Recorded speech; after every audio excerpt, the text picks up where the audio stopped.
Assalamualaikum warahmatullahi wabarakatuh. Waalaikumsalam. Pemirsa, berjumpa lagi dengan saya Klik. Kita akan berbincang mengenai hal-hal yang aktual yang terjadi di masyarakat kita, hal-hal yang viral yang terjadi di media sosial dengan bahasan yang lebih luas, cerdas, ilmiah, dan menarik tentunya.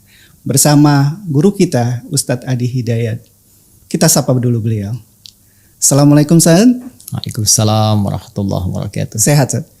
Baik Mas Klik, Alhamdulillah. Gimana Mas Klik, sehat? Sehat, Alhamdulillah Ustaz. Alhamdulillah. Bajunya bagus tuh. Iya Ustaz, ini batik kebanggaan saya, ini dari Lasem Ustaz. Oh langsung ya, Masya Allah. Masya Ya. Allah. Bagus coraknya. Konon ada yang bilang batik itu singkatan dari bak titik katanya. Bak titik yang menun Bismillahirrahmanirrahim. Masya Allah. Bismillahirrahmanirrahim menjadi intisari dari Al-Fatihah. Iya. Al-Fatihah intisari dari Al-Quran.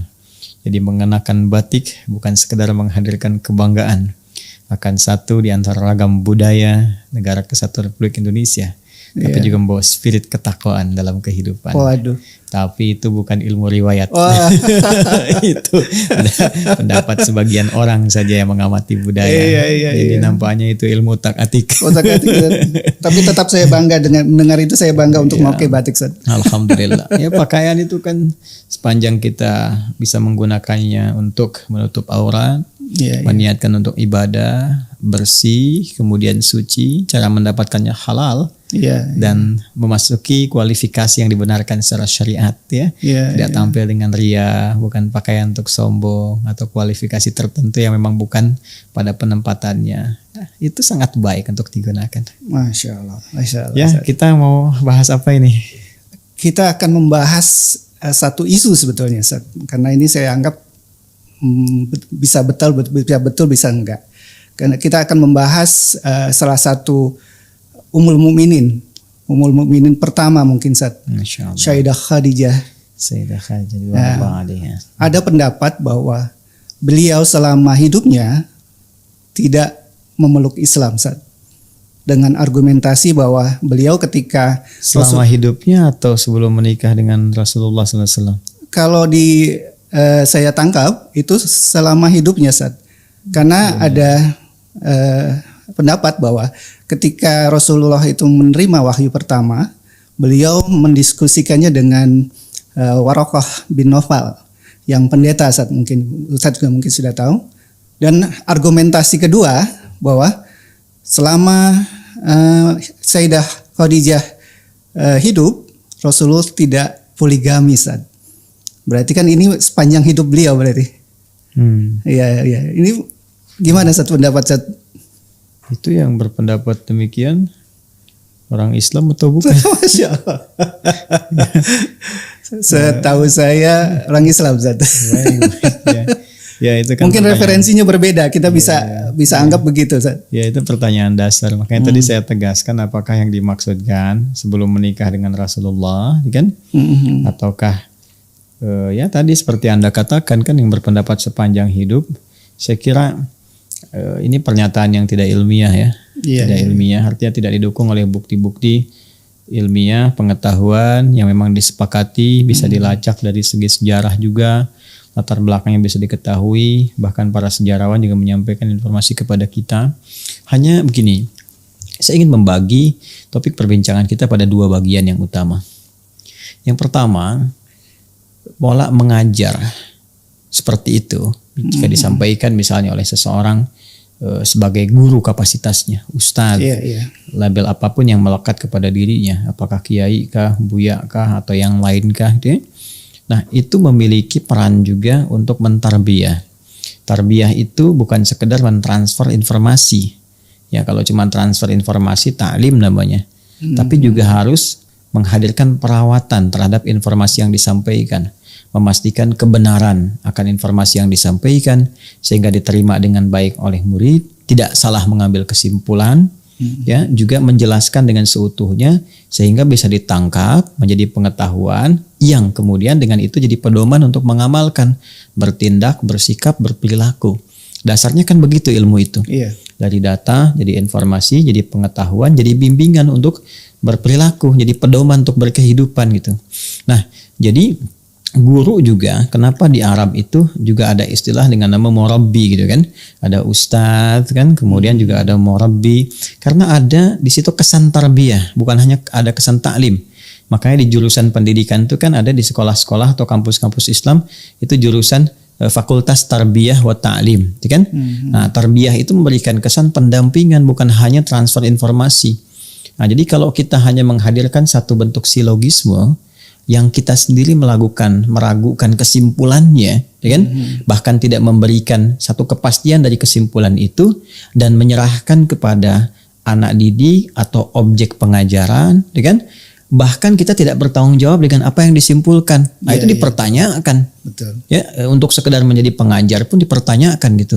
Ya, sekarang kalau Anda misalnya tadi memberikan satu kesan misalnya, ini Nabi SAW menikah dengan salah satu seorang perempuan yang sangat mulia, kan? Selama hidupnya beliau tidak berpoligami, berkonsultasi kepada seorang pendeta misalnya. Kemudian yang ada pada masa itu tipikal masyarakatnya umumnya berpoligami, cuma itu yang tidak, gitu kan? Nah, ini kira-kira agamanya apa? Iya, misal. Tapi Anda tidak memberikan dari silogisme ini, dari premis-premis yang ada, tidak memberikan sebuah arah untuk menjelaskan sebuah kesimpulan. Lalu kemudian ada yang menjawab misalnya Kristen misalkan dijawab demikian. Tapi ini tidak memberikan arah kesimpulan yang benar. Bukan saya yang mengatakan, Anda yang mengatakan. Jadi Anda sendiri ketika menyampaikan premis itu, Anda ragu gitu. Dan berlepas diri dengan jawaban orang lain. Lalu tidak memberikan arah mana kesimpulan yang benarnya. Tidak melacak secara ilmiah sejarahnya seperti apa. Beritanya bagaimana, dari mana didapatkan informasi. Ketika dicek seperti apa. Nah, ini saya memberikan penilaian bahwa ini adalah pola ajar yang tidak tepat. Cara mengajar yang tidak dibenarkan. Dan ini bisa menyesatkan. Ya, ini bisa menyesatkan cara berpikir, bisa merusak ya tata kelola logika. Seperti begini misalnya. Saya berikan gambaran. Ini yang paling parah ya. Kalau kita kesankan begini jadi lebih parah dengan skema yang sama. Saya berikan kepada Anda begini misalnya. Ada teroris nih. Ya. Setiap dia akan mengebom misalnya dia mengucapkan Allahu Akbar. Lalu dia punya buku tentang jihad. Ya, celananya cingkrang misalnya, kan? Dia berjenggot. Kira-kira agamanya apa? Iya. Pengiringan opini jadi. Baik, jadi Anda ingin mengarahkan kepada sesuatu, lalu mengesankan bahwa teroris itu punya ideologi, punya agama, ya kan? Ini kan sangat berbahaya. Lalu terbawalah di kesan masyarakat bahwa ini teroris tuh agamanya ini dibawa terus diberitakan terus sehingga melekat dalam benak masyarakat bahwa kalau disebutkan teroris so pasti begini, pasti begitu, ya. Ini sama saja kalau kita mau guyon misalnya, ini ada yang suka pisang itu kan monyet, ngupasnya misalnya dengan genap. Itu kan kalau monyet ngupasnya genap, kalau ganjil anak monyet misalnya gitu kan. Terus kalau misalnya kita tanyakan kalau ada orang ya kita nggak bilang orang, kalau ada yang suka pisang misalnya kan si A suka pisang, cara bukanya ganjil, berarti apa tuh? Kan Anda nggak bisa katakan anak monyet gitu kan. Nah, itu sederhana. Jadi ini yang saya katakan premis yang salah gitu kan, dihadirkan membangun silogisme yang keliru, akhirnya kesimpulannya rusak. Gitu, ini sangat berbahaya. Saya tidak ingin batasi dalam satu materi itu saja yang tadi Anda sampaikan, tapi saya ingin berkata bahwa cara mengajar seperti ini nggak tepat gitu. Anda membuang sebuah kesimpulan, melemparkannya pada audiens, tapi tidak memberikan sebuah jalan untuk menyimpulkan dengan cara yang benar. Dan Anda berlepas diri dari itu. Jadi ketika ada yang mengatakan, oh tadi Ustadz mengatakan agamanya ini, oh enggak, saya nggak mengatakan itu, yang mengatakan Bapak itu. Saya cuma bertanya kepada Anda. Ini artinya kan berlepas diri dari sesuatu, ya. Ya sama saja kalau saya bawa mungkin dengan bahasa yang lebih tegas lagi, atau bahkan nanti ada nuansa yang di atas tegas gitu kan. Nah, ini kan sama saja dengan ketika setan disoal di hari kiamat. Ini ya Allah yang menyebabkan saya tergelincir begini-begini. Dia berkata kan, oh saya kan tidak pernah paksa Anda. Anda sendiri yang ikut. Saya kan cuma memberikan was-was, cuma ngajak, itu pun halus, gak pernah maksa. Ini kan cara berpikir yang salah gitu Pak. Gitu kan? Di Pak Klik harus bisa melihat ini pertama dari sisi cara mengajar. Ini keliru, jelas keliru ya. Yang kedua, kita harus lacak perbandingan secara ilmiah. Jadi ilmiahnya bagaimana? Nah, sudut ilmunya. Ilmiah itu kan hal yang terkait dengan pengetahuan. Pengetahuan dasarnya informasi. Berarti kita harus lacak dong informasinya. dari sumber-sumber yang terpercaya, validitasnya bagus, otentisitasnya bisa dipertanggungjawabkan. Ya, karena itu kalau Anda berbicara Sayyidah Khadijah, nanti juga tadi disebutkan Waraqah bin Naufal dan sebagainya, gitu kan? Nah, kita sekarang bisa melacak dari referensi-referensi yang bisa dipertanggungjawabkan. Pertama kita yang sepakati dulu ya, tentunya Al-Quran. Itu dasar yang paling utama.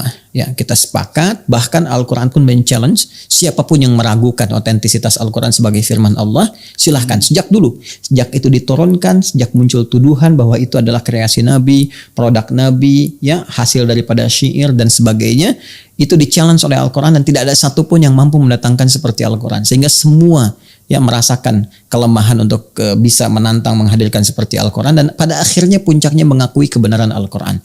Jadi kalau ada seorang yang sekarang ingin men-challenge Al-Quran, menantang gitu kan, atau membuktikan kebenarannya, sebetulnya agak terlambat walaupun diperkenankan, silakan. Dan akhirnya saya ingin membawa kepada sebuah kesepakatan bahwa sumber pertama kita bisa lacak lewat Al-Quran. Satu. Yang kedua yang objektif juga tentunya dari sejarah, ya. Sejarah, tapak tilas perjalanan yang bisa kita lacak, dalam bahasa Arab disebut dengan sirah, gitu kan? Sirah. Jadi bisa dilihat terus sampai ketemu ke titik yang kita akan bahas itu. Nah, saya ingin cerita sedikit ya, menyampaikan bagaimana Al-Quran memberikan sebuah informasi yang sangat valid kepada kita, karena ini yang menyampaikan adalah Allah Subhanahu wa taala, pencipta semesta termasuk kita semua, dari sebelum ada, sedang berkehidupan sampai berakhir sampai kembali kepadanya. Baik, dan ini bisa diuji, bisa dicek, silahkan ya lewat referensi manapun. Baik, saya ingin katakan begini sebelum masuk ke Sayyidah Khadijah, bahwa terdapat komitmen dari semua nabi yang pernah diutus untuk membawa risalah dan berdakwah di muka bumi, mendekatkan manusia pada petunjuk Allah sehingga kembali kepada fitrah dan diangkat menjadi rasul. Dalam pengangkatan sebagai nabi dan rasul ini, maka mereka diambil komitmen oleh Allah Subhanahu wa taala. Dan ini disebutkan nanti di surah ketiga Ali Imran di ayat 81. Ya, apa komitmennya? Allah berfirman, "Wa idz akhadallahu mitsaqan nabiyyina lama ataitukum min kitabin wa hikmatin thumma ja'akum rasulun musaddiqun lima ma'akum latu'minunna bihi wa latansurunna qala aqrartum wa akhadhtum ala dhalikum isri qalu aqrarna ya qala fashhadu ana ma'akum minasyahidin." Baik, dan ingatlah ketika Allah Subhanahu wa taala mengambil komitmen perjanjian ya dengan para nabi yang diangkat, ya, ditetapkan sebagai nabi, sebagai rasul, kemudian untuk membawa risalah dan berdakwah, membawa pesan-pesan Rabbani, kan? Mendekatkan umat kepada Allah. Apa perjanjian yang dibangun itu? Bersamaan dengan pengangkatan kalian sebagai nabi, sebagai rasul, Allah memesankan kepada mereka, mereka harus punya komitmen untuk membantu, menolong, menguatkan seorang rasul penutup yang akan menyempurnakan risalah yang akan mereka bawa.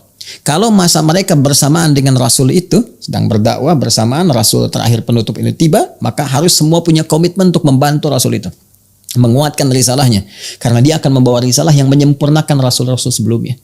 Maka mereka berkata, siap ya Allah, kami berkomitmen. Ya, kami berkomitmen, kami siap membantu, menolongnya.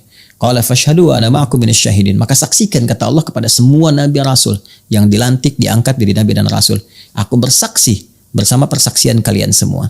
Jadi satu-satunya nabi rasul yang disertakan komitmen untuk menolong, menjaganya, ya, kemudian mensupportnya dalam misi tugasnya adalah nabi terakhir yang diutus untuk menyempurnakan semua risalah-risalah yang pernah dibawa nabi-nabi sebelumnya. Dan dahsyatnya, risalah nabi ini disebutkan, diinfokan dalam setiap nabi yang diutus. Ya, dari setiap membawa risalah. Ini sangat menarik. Siapa nabi ini? Nah, kemudian yang menarik diberikan isyarat oleh Nabi Ibrahim dan Nabi Ismail alaihissalam. Ya, saat masa Nabi Ibrahim, Nabi Ismail alaihissalam, keduanya berdoa setelah diperintahkan meninggikan kembali pondasi Ka'bah yang sempat bangunannya hancur terkena banjir di masa Nabi Nuh alaihissalam. Masa Nabi Nuh alaihissalam terdapat banjir besar, itu kan, tersapu bagian atas Ka'bah, tersisa pondasi. Pondasi itu disebut qawaid. Kalau banyak satu kaidah, kalau banyak itu qawaid. Kan? Nah, itu ada 4 bagian sisi Ka'bah sehingga dijamakkan menjadi qawaid. Dia mesti ditinggikan kembali, ditinggikan, bahasa Arabnya yarfa'. Ya, maka di Al-Baqarah ayat 127 ya, Allah menyampaikan firman-Nya yang memberikan gambaran tentang kisah ini terjadi. Wa idz yarfa'u Ibrahimul qawa'ida minal bait ya wa Ismail, dan ingatlah, pelajarilah ketika Nabi Ibrahim dan Ismail mendapatkan perintah dari Allah meninggikan kembali pondasi Ka'bah yang sempat hancur, kan? Nah, setelah selesai itu semua, keduanya berdoa. Berdoanya ada di ayat 127, 128, 129. Yang paling menarik di ayat 129 surah Al-Baqarah. Keduanya lantas berdoa memohon kepada Allah agar nabi terakhir, ya, yang disebutkan oleh Allah supaya mengambil komitmen menolongnya, membantunya, mensupport, membawa risalah penyempurna itu. Karena ini nabi terakhir yang penyempurna, yang terbaik, yang paling istimewa, maka meminta kepada Allah lahirnya pun di dekat tempat yang paling istimewa, yaitu dekat Ka'bah. Maka keduanya bermohon, Rabbana wab'ats fihim rasulan minhum yatlu 'alaihim ayatika wa yu'allimuhumul kitaba wal hikmah wa yuzakkihim innaka antal azizul hakim. Ya Allah, mohon utus nanti seorang rasul yang terbaik sebagai penutup penyempurna risalah, yang kami mengambil komitmen dengan itu, perjanjian denganmu, yang lahirnya nanti dekat Ka'bah di kalangan masyarakat yang berkehidupan di sini. Nggak ada satupun rasul yang lahir di dekat Ka'bah posisinya kecuali Nabi Muhammad SAW. Ya, betul. Ya, kalau Nabi Ismail itu wafatnya di situ dekat, tapi lahirnya bukan di situ. Nabi Muhammad lahir di situ. Ya, Mas Klik saat umrah gitu kan, atau haji, ya kita kan pernah tunjukkan kan, ya dari Grand Zamzam belok kanan tuh, ya begitu ke kanan ada Jabal Qubais, istana itu, belok kan ada pos satpam tuh ya. Gate Ismail seberangnya, pintu 26 lurus tuh, kalau Mas Lik lihat sebelah kanan ada kipas angin di atasnya yang warna hitam tuh yang besar. Tuh kalau Mas Lik hitung ada 37 kipas angin tuh sampai ujung. Saya pernah hitung 1, 2, 3, 4 sampai ujung tuh. Ya, belok ke kanan sedikit, tarik garis lurus ke Babu Salam, itu ada satu bangunan krem, Al-Maktabah Qadimah sekarang disamarkan jadi perpustakaan klasik itu ya, yang warna krem, yang sampingnya ada tempat ngambil air zam-zam pakai keran yang ada jerigen, yang dijual, kecilnya 5 real, besarnya 10 real. Itu ya, itu Nabi Muhammad lahir di situ. Jadi artinya apa? Saya ingin katakan, Nabi yang diambil komitmen, ya semua Nabi diambil komitmen oleh Allah untuk membantu, menolong, mensupport Rasul terakhir menyempurnakan risalah yang dimaksud Nabi Muhammad SAW. Dan itu menariknya diinfokan dalam setiap risalah. Begitu Nabi Musa bertugas, di kitab beliau di Taurat disebutkan. Jadi Musa menyampaikan alaihissalam kepada umatnya. Nanti kalau aku pun tidak sampai kepada masa itu, kalian mendapatinya, bantu. Dan mereka berharap bahwa Nabi itu berasal dari kaum mereka. Ya, jadi kaumnya Musa kan Bani Israel, Yahudi itu berharap bahwa nabinya yang datang dari kalangan mereka. Ya, dari umat mereka, dari kaum mereka, komunitas mereka, sangat berharap itu mereka. Ya, nah kemudian nanti sampai risalah ke Nabi Isa alaihissalam. Nabi Isa juga menyampaikan kepada umatnya. Ya, bahkan nanti direkam di Quran surah ke-61 As-Saff di ayat yang ke-6. Ya, wa mubasysyiran bi rasulin ya'ti min ba'di ismuhu Ahmad. Kata beliau nanti akan ada memberi kabar gembira kepada umatnya, akan ada setelah aku ini rasul penutup, rasul yang paling mulia, rasul yang paling hebat ibadahnya. Makanya kenapa menggunakan sifat Ahmad? Kalau rasul sebelumnya kan rata-rata nama zat. Zat itu untuk membedakan identitas satu dengan yang lain. Ya, Anda misalnya namanya A, ini B, ada Al-Hasan, ada Al-Husain. Kita panggil Al-Hasan, yang nengok kan Hasan untuk membedakan dengan Husain, ya, dan sebagainya. Tapi kalau kita katakan nama sifat, itu segala kemuliaan yang melekat kepada zat. Ya, seseorang misalnya rajin, jujur, pintar, itu sifat. Mas Klik jujur, jujurnya sifat. Ya, nah itu nama yang melekat pada Rasul terakhir ini, semuanya nama sifat untuk menunjuk kemuliaannya. Ya, dia disebut dengan Muhammad SAW 4 kali disebutkan dalam Al-Quran. Surah ketiga ayat 144, surah 33 ayat 40, surah 47 dengan namanya Muhammad SAW ayat 2, dan surah 48 ayat 29. Ya kan? Nabi Isa menyebutnya dengan Ahmad, Quran surah 61 ayat yang ke-6. Itu sifat semua. Jadi kalau Muhammad menunjuk kepada sifat sosial yang dalam, yang penyayang, yang sangat memaafkan, yang sama hewan tuh begitu penuh kasih sayang. Bahkan kalau mau nyembelih pun kata beliau, tajamkan dulu pisaunya dan jauhkan hewan yang akan disembelih yang lain supaya tidak melihat dan gak stres itu kan. Kemudian kepada tumbuhan jangan rusak, sangat penyayang. Nabi Isa punya sifat yang serupa, penyayang. Nabi Isa itu penyayang dikenal. Ajarannya kasih gitu. Nabi Isa alaihissalam. Sehingga sebagian menduga umat ini Nabi yang terakhir. Kata Nabi Isa bukan. Nanti kalian harus bantu. Aku kasih kabar gembira. Akan ada Nabi yang terakhir. Lebih hebat dibanding dengan Nabi-Nabi sebelumnya. Dari sifat kasihnya. Bahkan, ini dia. Pengabdiannya kepada Allah. Sifat seseorang pengabdian kepada Rabbnya. Itu kalau sifat biasa disebut hamid. Sekali tahajud, sholat, biasa doa hamid. Tapi kalau mubalaghah, superlatif, tahajudnya rajin sampai kaki bengkak, baca Qur'annya luar biasa, mendekatnya luar biasa, maka berubah jadi superlatif Ahmad. Maka Nabi Isa menunjukkan Rasul terakhir bukan saya. Ada lagi yang lebih hebat, ibadahnya dahsyat, walaupun dijamin masuk surga, sholatnya luar biasa, ibadahnya sangat tinggi, dan itu dibuktikan. Ya, siapa lagi selain Nabi Muhammad SAW? Nama sifat. Ya, kan disebutkan di Al-Bukhari bagaimana satu rakaatnya berapa banyak dibacakan sampai kaki bengkak dan sebagainya. Mas Klik tahajud satu rakaat mata bengkak gitu. Ini Nabi tahajud satu rakaat kaki bengkak dia. Nah, jadi yang melekat kepada Nabi Muhammad itu semua nama sifat. Al-Mahi, Al-Kafi, Ahmad, ya, kemudian Muhammad. Nah, jadi jangan ditafsirkan, oh ini karena di Al-Quran ada nama Ahmad berarti Nabi terakhir namanya Ahmad. Ya, maka setiap yang namanya Ahmad berpeluang jadi nabi. Enggak begitu. Itu enggak paham Quran namanya. Enggak paham. Nah, Nabi Isa pun memberikan kabar gembira. Bahkan dia menyampaikan, ya. Nah, jarak Nabi Isa ke Nabi Muhammad itu kan kurang lebih 600 tahun. 600 tahun kurang lebih gitu. Jadi bukan fase yang terlalu panjang. Ya, sedangkan beliau pun punya murid-murid. Punya murid-murid yang dengan murid-muridnya pun mengambil komitmen. Ya, murid-muridnya diambil oleh Nabi Isa alaihissalam, komitmen dengan mereka supaya mereka menolong risalah Nabi Isa alaihissalam, membantu Nabi Isa menyebarkan risalah, sekaligus menyampaikan pesan yang berantai terus ya kepada generasi setelahnya, bahwa nanti akan ada nabi baru, cirinya begini, tandanya begini, ada cap kenabian nanti di punggungnya, nanti ada begini, tahu semua itu. Ya, dan disampaikan perjanjian di surah Ali Imran jelas mereka disebut dengan Hawariyun. Ya, kemudian mereka mengatakan kami siap menolong, kami siap memaksimalkan itu, ya kan? Maka mereka disebut kemudian dalam bahasa Arab yang sifat untuk menolong tanpa pamrih dengan sempurna disebut Nasara namanya. Nasara. Kalau tunggal disebut Nasrani, ya kan? Itu asalnya. Makanya beda antara Kristen dengan Nasrani itu beda. Kristen itu bahasa Arabnya Masihi. Nasrani berbeda, ya. Makanya nanti ada perbedaan. Ini ilmiah, sangat ilmiah. Nanti kita akan bisa lihat. Jadi jangan terjemahkan Nasrani dengan Kristen, beda. Kristen itu bahasa Arabnya Masihi. Ya, awas nih, hati-hati ya, hati-hati nih. Nanti harus detail sekali nih. Ya, harus detail sekali nanti. Nah, kita kemudian masuk, ya, maka mereka disebut dengan Nasrani. Nasrani karena menolong risalah Nabi Isa alaihissalam. Nah, maka berada apa risalah Nabi Isa itu? Membawa risalah tauhid. Ya, menuhankan Allah Subhanahu wa taala, mengatakan bahwa saya hamba Allah, buka surat Maryam. Ya, ayat 31 sampai dengan 33 mengatakan saya hamba Allah, ini Abdullah, kan? Allah memerintahkan saya wa ausani bis shalah waz zakah, gitu kan? Ya, Allah memberkahi saya dimanapun saya berada, ya, wa ja'alni mubarakan aina ma kuntu wa ausani bis shalah waz zakah. Ya, kemudian memerintahkan aku berbakti kepada ibuku dan sebagainya. Terus, ya, menunjukkan hamba. Jadi membawa risalah tauhid, mendekatkan umat kepada Allah Subhanahu wa taala, memberi kabar gembira bahwa akan ada nabi penutup setelah saya, disampaikan oleh beliau kepada murid-muridnya. Maka Hawariyun kemudian bertebaran, Nasrani yang tadi mengatakan bahwa kami akan menolong agama Allah, ya. Nahnu ansarullah. Mereka berkata di surah Al-Imran mengatakan nahnu ansarullah, kami adalah penolong-penolong agama Allah, kami siap membela ya Nabi Isa dan sebagainya. Maka bertebaran mereka membawa berita gembira itu, terwariskan satu dengan yang lainnya. Di sisi lain keturunan Yahudi, di sisi yang lain mereka sudah mengetahui sejak zaman Nabi Musa terwariskan, di Taurat juga disebutkan, sampai bahkan mereka itu sampai ada yang komen begini. Kalau Anda lihat dalam sejarah, ini ada kitab bagus ya, ini disebutkan kepada Syekh Sya'rawi, As-Sirah An-Nabawiyah. Ya. Ini diantaranya beliau menginformasikan bahwa ada komentar orang Yahudi sendiri di Madinah sampai mengatakan kami itu sudah tahu tanda kenabian berdasarkan riwayat dari orang tua kami yang sampai ke kami. Bahkan kami lebih mengenal tanda-tanda kenabian anak yang akan jadi nabi dibandingkan anak kami sendiri.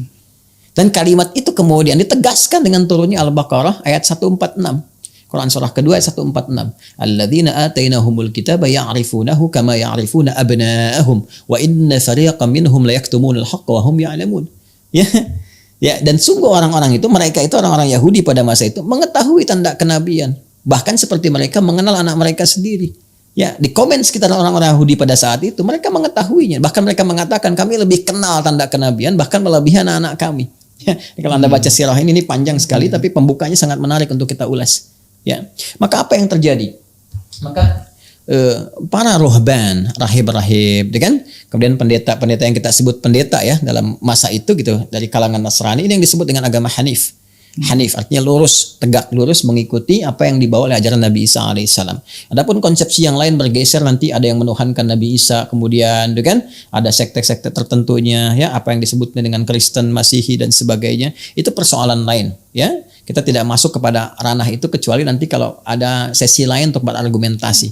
Itu pun harus objektif sehingga kita ada dua sisi atau berbagai sisi yang bisa didialogkan.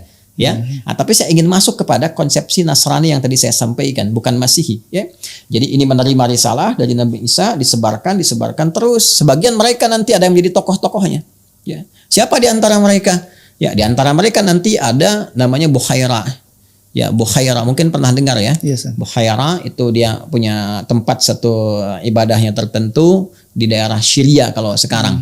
Ya, makanya ketika Nabi sedang akan berangkat menemani pamannya Abu Talib untuk berdagang ke wilayah Syam, begitu sampai di situ itu kan masih kecil tuh.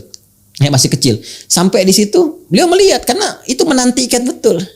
Jadi semua ingin mendapati informasi siapa nih, gitu kan? Yang dimaksudkan Nabi itu, dan pada saat itu isunya sudah kuat bahwa di tahun-tahun ini nih akan ada gitu Nabi itu terlahir, sudah melihat tanda bintangnya dan sebagainya macam-macam. Mereka sudah mengenal semua fenomena alamnya seperti apa. Jadi begitu datang Nabi Muhammad, kan melihat, loh kok awan ngikutin terus. Kemudian berteduh, pohon-pohon kok kayak tertunduk, hormat dan sebagainya. Lalu melihat, begitu penasaran ditanya, didatangi. Ini anak siapa katanya kan? Lalu pamannya berkata, ini anak saya. Ya, nggak mungkin katanya, karena anak ini pasti bapaknya itu sudah meninggal saat dalam kandungan. Maka dijelaskan oleh Abu Thalib betul, bapaknya telah meninggal sejak dia dikandung, ya. Kemudian dia ikut sekarang dengan saya, ya, dan sebagainya diteruskan. Bahkan ibunya pun telah tiada. Oh, maka benar. Maka dicek semuanya. Begitu ditemukan tanda kenabian, ya, khatmun nubuwah di antara dua pundak beliau, disimpulkan, oh ini adalah seorang yang sangat dicari, sangat ditunggu. Jangan kamu berangkat teruskan sampai ke tempat tujuan. Kalau nyampe sana, ditunggu orang Yahudi sudah menunggu, ini pasti akan dieksekusi. Karena mereka berharap ini Nabi terakhir datang dari kalangan mereka. Itu asalnya orang Yahudi itu, ya pada mulanya tidak suka dengan risalah Nabi Muhammad karena keinginan mereka itu mendapatkan Nabi dari kalangan itu. Karena merasa bahwa yang tertinggi, yang terhebat dari kalangan ras itu. Ya, tingkat rasialis. Ini sejarah ya, ini fakta gitu. Bisa digali gitu. Walaupun boleh jadi nggak semua orang Yahudi kita hukumi demikian. Ya, tapi ada golongan-golongan yang mewariskan sifat itu sampai membentuk nanti satu sifat rasial yang sangat tinggi. Yang merasa yang paling hebat semuka bumi, merasa nggak boleh ada ras di atas mereka dan sebagainya. Ada golongan seperti itu. Walaupun kita nggak bisa hukumi semuanya akan berada pada kondisi demikian. Saya ingin balik lagi. Jadi mereka mengetahui. Tadi Bukhaira atau George juga mengetahui, akhirnya memberikan satu isyarat untuk pulang. Dan itu sebelum diangkat jadi nabi. Diangkat jadi nabi usia berapa tahun? Ya, 40 tahun. Ya, ditahbiskan jadi nabi, dia rasul usia 40 tahun. Artinya kan masanya sangat jauh tuh. Ya. Dari sisa itu. Ada yang menyebutkan riwayat itu 12 tahun ketika berangkat. Kalau 12 tahun saja ambil yang paling jauh berarti kan 28 tahun sebelum diangkat jadi nabi rasul, kan? Jadi kalau kita katakan ada yang menyebut usia 12 tahun dibawa untuk menemani ya paman nabi itu, kemudian berangkat, artinya kan 28 tahun sebelum risalah, sudah kenal semua. Kita belum sampai ke masa Sayyidah Khadijah, belum sampai ke masanya Waraqah bin Naufal. Jadi dari dulu pun orang sudah kenal, dan kita harus sepakat bahwa ada memang ya pemeluk-pemeluk Nasrani yang agamanya itu membawa risalah tauhid, mempertahankan itu yang disebut dengan Hanif. Ya, Hanif tegak lurus pada risalah yang dibawa oleh sebelumnya. Walaupun yang lain sudah pegang, ada yang Kristen, ada yang Yahudi, ada yang macam-macam, ada yang politeisme, tapi ada yang memegang teguh risalah Nabi Isa yang tadi yang terwariskan dari kalangan Hawariyun tadi. Dan dia menunggu. Ya, begitu datang, nanti kita akan lihat. Ya, siapa lagi di antaranya? Ketika kita teruskan misalnya sampai ke masa Nabi Muhammad SAW, menjadi pribadi yang sangat mulia, dewasa, jadi pemuda. Lalu secara singkatnya kemudian diuji ya oleh Sayyidah Khadijah, melihat nih orang baik sekali, bagus sekali, attitude-nya macam-macam, lalu dia tugaskan pelayannya Maisarah ya untuk mencoba membawa barang dagangannya. Itu kan sudah tahu sebetulnya. Ya, dan siapa Sayyidah Khadijah itu? Ternyata ketika kita melacaknya, itu termasuk kalangan Hanif. Ya, artinya Hanif itu memegang teguh ajaran para nabi sebelumnya lewat tadi riwayat yang sampai dari orang per orang yang sampai kepada beliau dan seterusnya. Sehingga dipegang teguh. Dan itu menunggu juga nabi yang datang di masa itu. Itu termasuk sarjana Taurat tuh. Artinya sangat tahu Taurat ya. Kemudian mencoba untuk mengecek informasi Bukit Tursina seperti apa ini, bagaimana dan sebagainya. Ya kan? Nah, sering juga beliau bertanya kemudian ya kepada saudara jauhnya dari ayahnya, yaitu Waraqah. Waraqah itu kan sepupu tertua dari bapaknya. Jadi Khadijah itu Khadijah binti Khuwailid. Ya, Khuwailid ini bin Asad, Asad bin Abdul Uzza. Abdul Uzza ini saudaranya Abdul Manaf, kakek Nabi SAW. Sedangkan Waraqah bin Naufal bin Asad bin Abdul Uzza. Ya, jadi masih saudara, masih kolega. Ya, siapa Waraqah bin Naufal ini? Waraqah bin Naufal itu termasuk Imam Nesotarian. Nesotarian itu divonis sesat. oleh kalangan gereja Kristen. Ya kenapa? Ya karena salah satunya membawa misi tauhid. Kalau yang kita cek informasi yang umum terdapat kan menilai bahwa ini Yesus atau Isa alaihi salam itu memiliki dua kepribadian, pribadi manusia dan pribadi ketuhanan, kan? Yang tingkat tertingginya adalah memahami ini bukan Tuhan, ini seorang nabi. Jadi sifat ketuhanan yang dimaksudkan adalah risalah kenabian, sementara dirinya sebagai manusia. Itu divonis sesat oleh gereja Kristen. Ya. Jadi Waraqah bin Naufal itu yaitu Nasara. Ya, jadi memegang teguh riwayat-riwayat sebelumnya. Apa dalil dan buktinya dari situ? Kalau didapati bahwa Waraqah bin Naufal ini bukan seorang Kristen tapi seorang Nasrani, memegang teguh risalah yang datang sebelumnya, kita cek. Ya, ketika Nabi Muhammad SAW singkatnya menikah dengan Sayyidah Khadijah dan ditemukan tanda-tanda kemuliaan itu, lalu puncaknya setelah usia 40 tahun beliau bertahanus di Gua Hira, mendapati kemudian malaikat Jibril datang dan beliau belum mengenalinya pada saat itu, datang ke rumah. Istri menemukan keadaan demikian, kekhawatiran, bawanya kemana? Konsultasi. Yang paling dekat ya saudara sepupu. Karena yang lain-lain kan politeisme semua. Iya. Masuk ke Abu Jahal, kan nggak masuk akal. Dia kan, ya, mereka belum masuk ke Abu Sofyan pada saat itu kan nggak mungkin gitu. Karena ini di luar pakem yang ada pada saat itu di masyarakat Quraisy. Yang didatangi siapa? Yang ada Waraqah bin Naufal. Karena kenapa? Waraqah pun membawa informasi yang datang sebelum-sebelumnya. Mereka tahu. Ya, jadi kan tadi saya sampaikan di Yahudi sudah viral akan ada nabi datang tanda-tandanya begini. Di Nasrani pun sudah viral akan nabi datang tanda-tandanya begini. Dan mereka tahu di kitab mereka. Sedangkan Waraqah imam Nesotarian tahu di kitab mereka ada tandanya ada. Maka dibawalah Nabi Muhammad SAW datang untuk memastikan ini bukan yang di kitab kamu disebutkan, kan?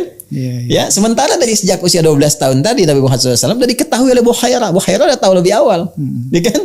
Nah, Sayyidah Khadijah mendapati itu, ya, bertemu dengan malaikat Jibril, dibawa dipastikan apakah ini yang dimaksudkan, benarkah demikian? Ya, maka ketika Nabi dalam keadaan gundah, Sayyidah Khadijah mengatakan, ya suamiku sayang, kau itu penyambung silaturahim, gak pernah menyakiti orang, jangan khawatir.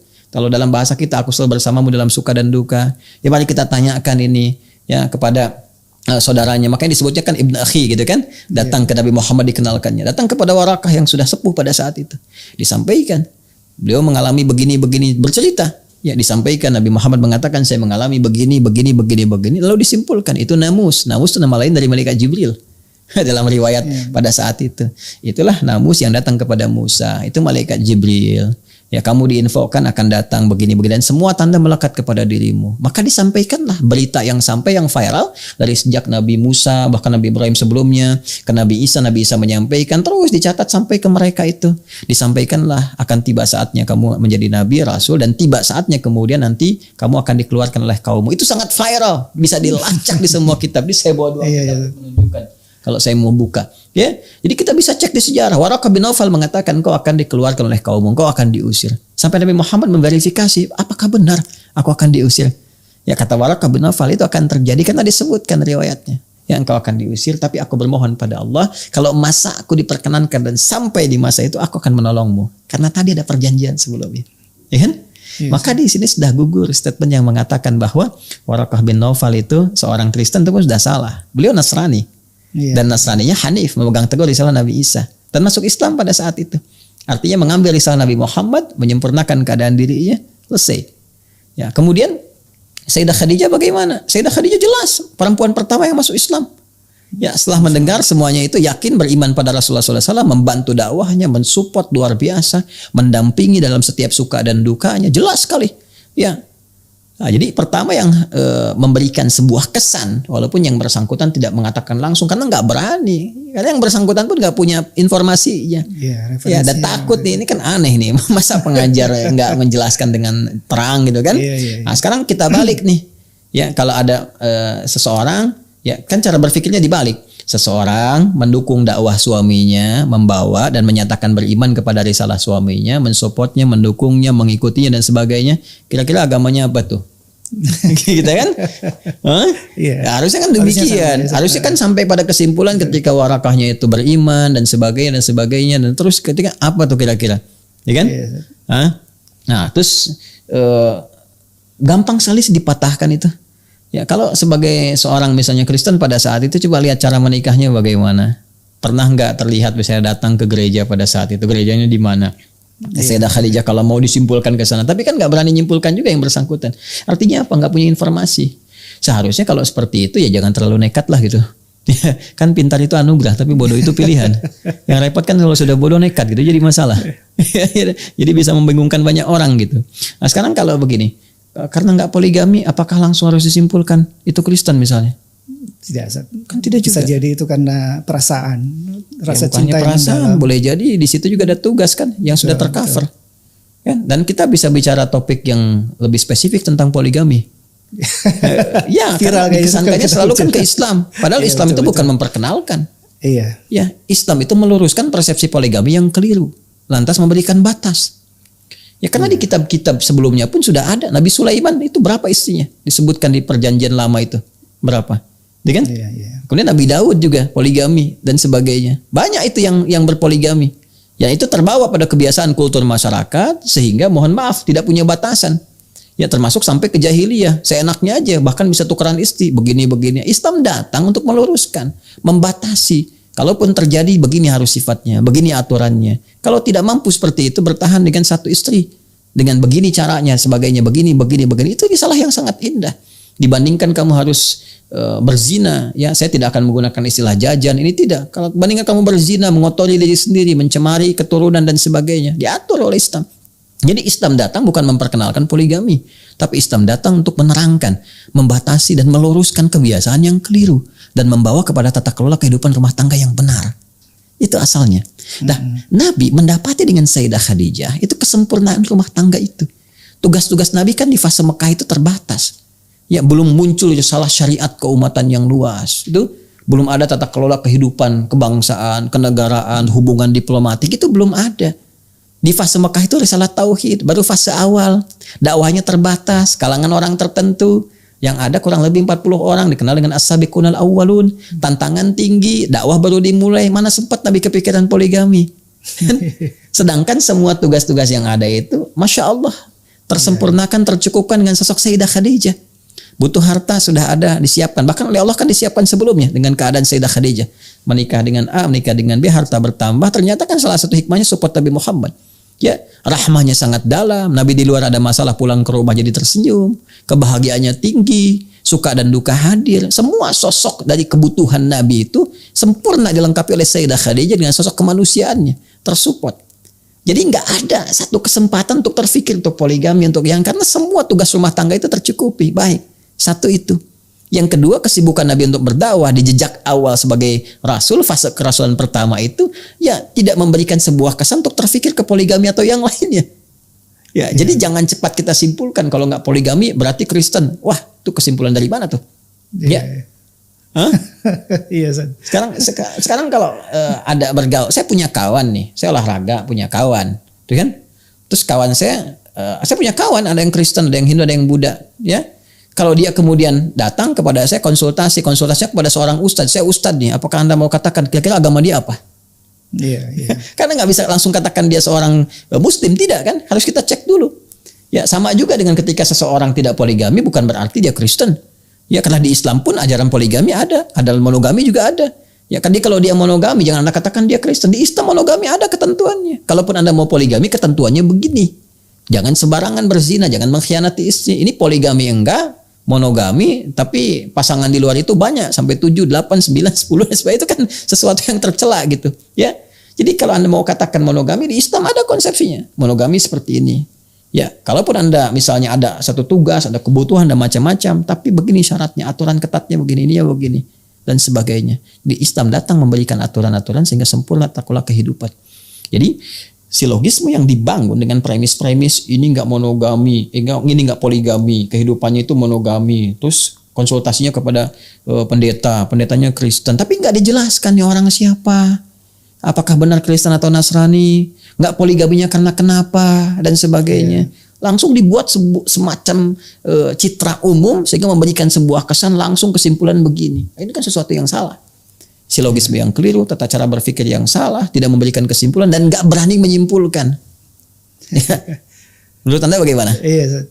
Nah, jadi saya mau simpulkan bahwa yang pertama tidak tepat mengatakan bahwa Sayyidah Khadijah ya seorang yang bukan Muslim, ya seorang yang bukan Hanif, tidak, karena saya melihat yang bersangkutan pun tidak mengatakan demikian. Ini jangan pernah menyimpulkan beliau ibunda umat Islam, ibunda mukminin, ummul mukminin yang sangat luar biasa, memegang teguh ajaran Hanif, tidak pernah beliau kemudian terlibat dalam penyembahan berhala, tidak pernah ikut-ikutan minum-minuman keras dan sebagainya, ya tidak pernah masuk dalam lingkaran kebudayaan jahiliyah yang sangat kotor, sangat terjaga. Saudara sepupunya juga orang-orang yang sangat baik, termasuk Waraqah bin Naufal, sangat terhormat. Dan ketika mendapati Nabi Muhammad pun itu luar biasa. Diskusinya dengan saudarinya, sahabatnya itu Nafisah, Sayyidah Nafisah sangat luar biasa. Konsultasinya sampai menemukan jalan yang terang, sampai dipinang oleh Rasulullah, sampai berkehidupan. Tetap sampai akhir hayatnya sebagai muslimah yang sangat mulia. Dan Nabi memberi kesaksian. Saya mau tanya begini, Anda kalau muslim, berarti kan syahadatnya asyhadu alla ilaha illallah, asyhadu anna Muhammadar Rasulullah kan? Iya, Ustaz. Jelas kan? Berarti Anda harus punya keyakinan kepada Rasulullah. Jelas kan? Iya. Yakin kepada Allah, yakin kepada Rasulullah. Mencintai Nabi, beriman kepada risalah. Iman yang keempat kan kepada Rasul. Rasul kita Nabi Muhammad. Sekarang Nabi Muhammad kalau menyampaikan sesuatu, kita harus yakini kan? Betul. Nabi sendiri yang mengatakan, Khadijah itu Masya Allah perempuan beriman yang sangat luar biasa, dijamin surga, ditempatkan di surga, dan sudah mendapati tempat yang terbaik di surga. Sebagai keyakinan kita sebagai muslim, orang beriman. Jadi kalau Nabi menyampaikan beliau muslimah, tempatnya di surga, luar biasa, dan Anda mengatakan sebaliknya, berarti dipertanyakan keislaman Anda. Iya. Saya sesuatu yang sangat berbahaya. Jelas ya? Iya, merinding saya kalau ditanya begitu, Ustaz. Masya Allah. Masya Allah. Kurang lebih demikian. Allah Iya. Ta'ala alam bisawab. Mungkin jadi kuncinya kita harus lebih memahami sirah, belajar sirah lebih dalam, Ustaz, supaya kita juga mengenal kemuliaan dari apalagi keluarga Rasulullah SAW. Iya, kita harus banyak membaca, menggali referensi dengan cara yang benar, tentunya objektif. Ya kita bisa buka ya apapun yang ingin kita gali gitu kan. Tapi ya proporsional sajalah gitu kan. Ya jangan kita membawa kepada misi-misi tertentu, keinginan tertentu. Ilmu itu kan sifatnya netral. Rasa kita yang membedakan untuk menerimanya. Kita membawa ke arah mana gitu ya. Nah, jadi di sini penting untuk kita garis bawahi bahwa tadi yang saya sampaikan, saya kalau mau tampilkan ayat banyak sekali. Betul. Di Al-Maidah ada, itu kan, di ayat 82-nya, kemudian di Ali Imran juga ada, kita bawa ke yang lainnya. Tapi kejujuran itu kan dasarnya gitu. Ya ilmu itu kan kalau nggak jujur bahaya gitu. Ya kalau nggak jujur bahaya. Nah ini saya ingin memberikan gambaran, ini kan standar gitu di kitab ini Rahiqul Maktum ya, karya Syekh Mubarak Furi yang ini dinisbatkan kepada Syekh Sya'rawi, walaupun beliau itu sebetulnya kan menyampaikan, tapi murid-muridnya yang menghimpun kata-kata beliau sampai dituliskan, seperti Al-Imam Syafi'i dinisbatkan kitab Al-Um kepada beliau nggak nulis langsung, tapi muridnya kemudian yang menuliskan, dinisbatkan kepada Al-Imam Syafi'i. Ini termasuk yang paling bagus lah ini ya, informasinya sangat luar biasa gitu kan, detil, akurat. Ini As-Sirah An-Nabawiyah Syekh Al-Imam Ad-Da'iyatul Islam Muhammad Mutawalli Sya'rawi.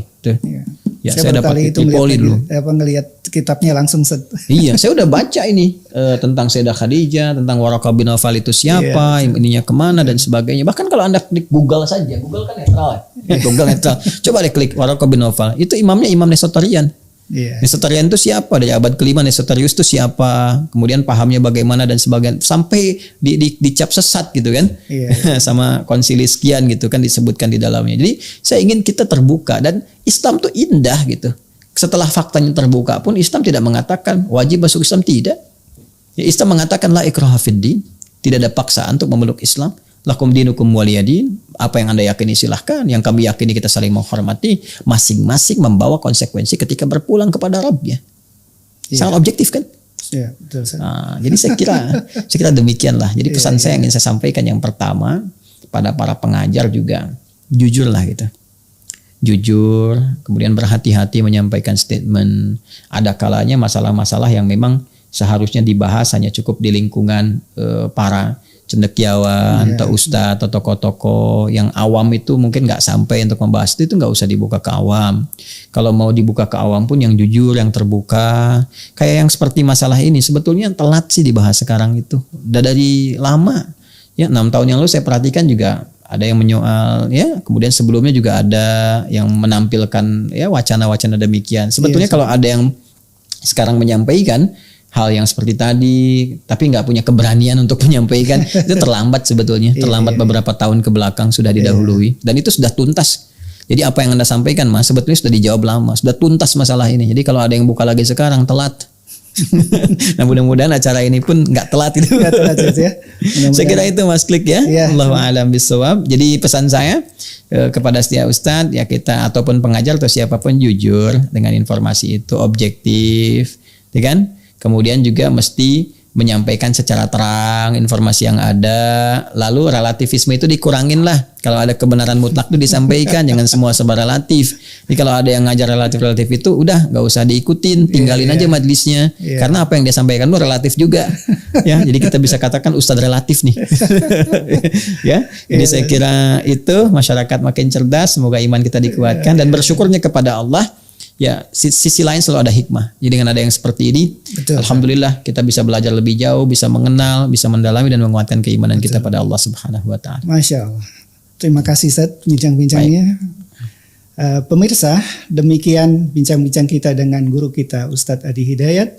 Semoga bisa menambah wawasan keilmuan kita yang dapat meningkatkan keimanan dan ketakwaan kita kepada Allah Subhanahu wa taala. Saya Klik. Berjumpa lagi nanti. Assalamualaikum warahmatullahi wabarakatuh. Assalamualaikum warahmatullahi wabarakatuh.